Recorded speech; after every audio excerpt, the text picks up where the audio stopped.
Kahibalo ba ka nga ang pag-send og sticker dili na siya violation. Pero makadaot na sa imuhang kapwa content creator. Ngano man ang pagbuhat og content dili sayon, magsige kag balik-balik pagbuhat og content kay dili mao ang script. Nya imo rang sindan og sticker.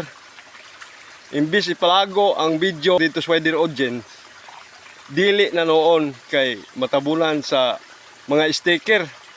Daghang related sa video nga gi-comment pero mas daghan ang sticker. Mao na siya nga dili gyud ipakalat sa algorithm ang video dito sa wider audience tungod natabunan sa sticker. Kasagaran mo sin og sticker kaning mga bag-ong gasugod, kaning mga ingon ani nga sticker, dili gyud nato na angay i-send sa ato ang kapwa content creator.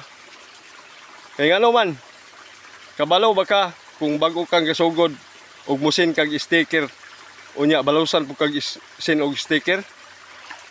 Luoy kay ka, kay bago pa kang gasugod ni ubos na imuha visibility, wala na kasaka.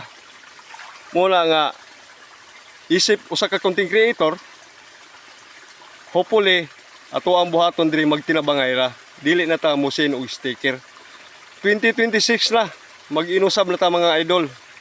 Kung bago kang gasugod, kung niagi maning video sa imong wall, hinaot nga dili na ka musin og sticker sa tuwang mga kapwa content creator para dili pug ka balusan og send og sticker kay ikaw ang mas makaluluoy.